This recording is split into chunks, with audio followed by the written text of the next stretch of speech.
guys, today I'm with Tina Hoppert of carrotsandcake.com, a healthy living blog with recipes and food, and CrossFit. Tina loves CrossFit. And so we did a workout, we did a WOD. So if you guys are watching and you want to see what a CrossFit workout is like, I can click on the link in the annotation right here, or right here, one of them, this one, right here.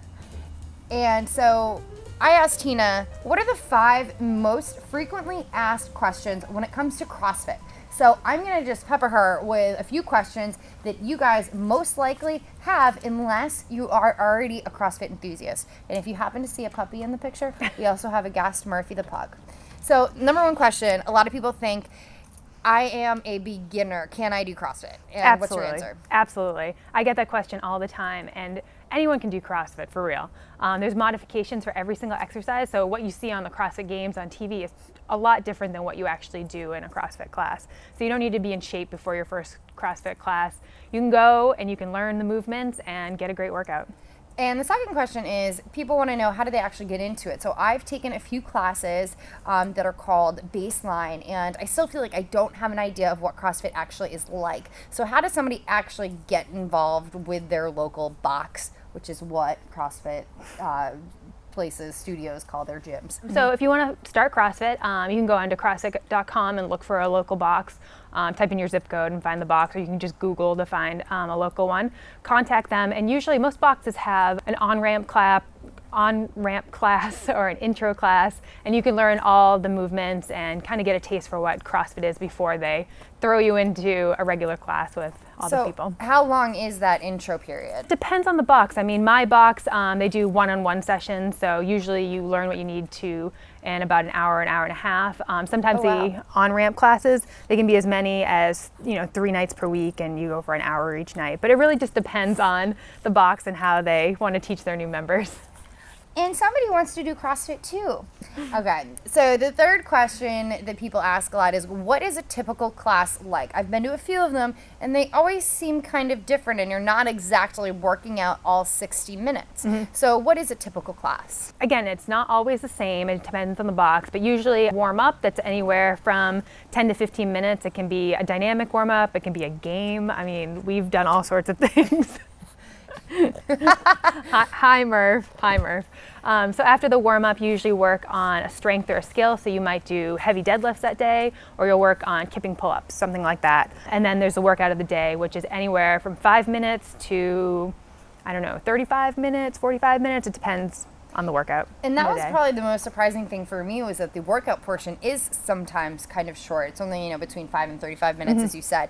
The other portion you kind of are dedicating to the warm-up or the stretching, maybe a muscle that you really worked hard the day before, or learning a skill like kipping pull-ups, or as I went with you to a class and we did handstands, something that I love and knew how to do from my days as a gymnast, but clearly I didn't do them the CrossFit way and was not exactly as advanced as I thought that I should have been. So the next question, number 4, is the lingo. So we've mentioned a few. Box is what they say is your gym. AMRAP is like the workout that we did, and that's what? As many rounds as possible. So for example, if you're doing an AMRAP workout like we did a 10-minute AMRAP workout, and then we had to do the 3 moves. I think it was 15 reps of a kettlebell swing, 12 reps of a goblet squat, and 9 reps of a burpee. And we had to run through that as many rounds as we could in 10 minutes. What's some of the other ones that I don't even know of? Every minute on the minute, so it's emom. I guess it depends how you say it. But that would be a workout where every minute on the minute you would do a certain number of reps of a movement, and you would do that for a set number of minutes. So it would be every minute on the minute for 10 minutes of kettlebell swings and burpees, something like that. So that's another one that you see a lot. I feel like I'm so confused about this emom, but hopefully you guys at home understood it. I'm a little blonde. So then there's WOD, which means workout of the day, which is that 5 to 35 minute portion of class. What about Annie or Fran? I know these are girls' names, but I also think they're names of WODs. And why are they named after these girls? Greg Glassman, the founder of CrossFit, basically said these workouts are so hard, they leave you laying on the ground, wondering what happened to you, that they just appropriately should be named after girls.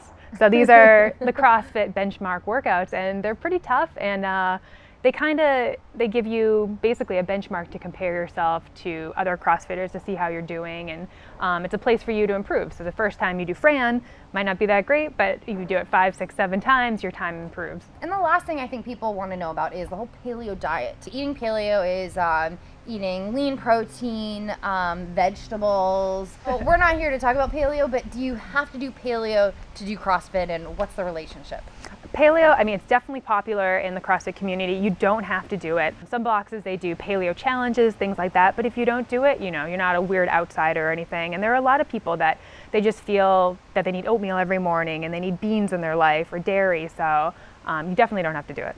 And I do not eat a paleo diet. I don't believe in labeling, but I do enjoy the occasional paleo recipe. I make one buffalo chicken meatloaf that is phenomenal from Paleo MG, and instead of using breadcrumbs, she uses coconut flour, and it's fabulous. I'll leave the link down below for more info. Well, thank you, Tina, so much, and hopefully you guys at home learned a thing or two about CrossFit, and if you are thinking of doing it, you feel more confident and are ready to go and take it. And as with all my videos, I don't think you guys, there's one right way to work out. You need to find something that you love and that you are excited to do. And if that's CrossFit or that's bar method, all the power to you. So thanks for watching. Check out Tina's blog, carrotsandcake.com, and I'll see you next time.